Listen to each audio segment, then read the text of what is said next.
Now we go to section 107. Section 107, this is all about importation of goods, the VAT. You take note of paragraph B. Okay. This is just the same class for section 107. You also have 12% for the importation of goods. But you take note of this, paragraph B, transfer of goods by tax exempt persons. So whenever a person who is tax exempt or entities or agencies and the imported goods or the duty-free importation of goods like what balikbayan box, whenever you sell that, okay, or the goods inside the balikbayan box, then you sell that to non-exempt persons or entities, then those persons or entities shall be considered as the importers thereof. Okay, and such tax due shall constitute a lien on the goods superior to all liens.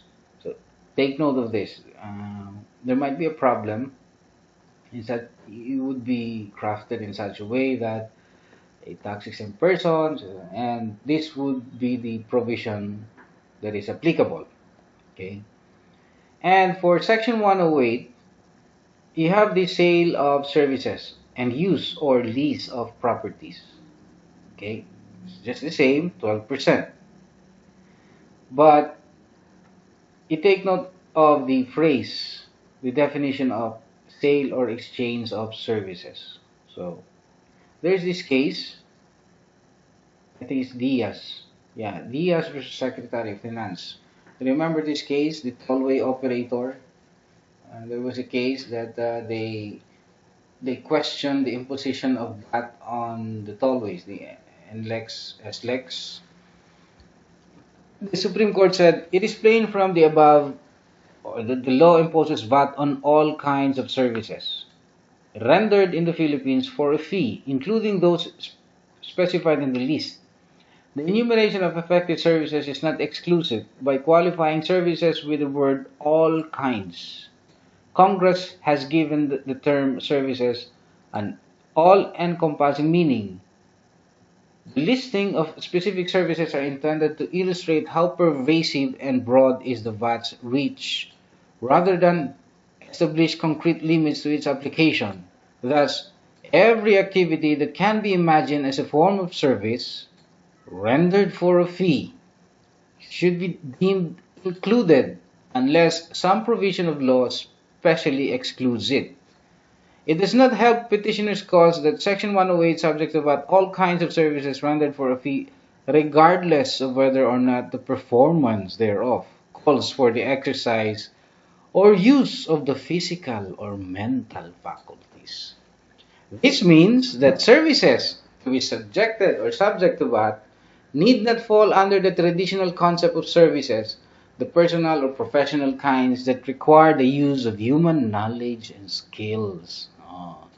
And not only do tollway operators come under the broad term all kinds of services, they also come under the specific class described in Section 108 as all other franchise grantees, who are subject to VAT, except of course those under Section 119 of this code. So remember this, Diaz versus Secretary of Finance. And you also have this zero-rated transaction. Understand? Transactions subject to 0% or zero-rated transaction. The processing, manufacturing of goods outside the Philippines, services, those mentioned in the preceding paragraph, etc. It's the same with when you sell goods or properties. But just browse through this provision and remember, you don't have to memorize. You can memorize, that's good. But these are the services that would be subjected to 0% rate or zero-rated sale of services.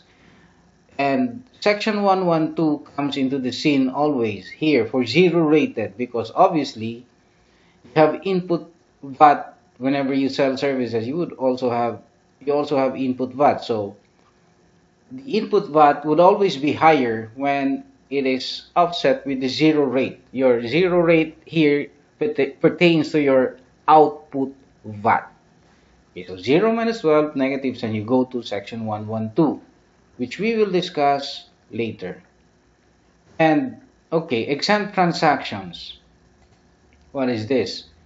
You must, well, we will discuss that in a separate module because I think it's rather lengthy.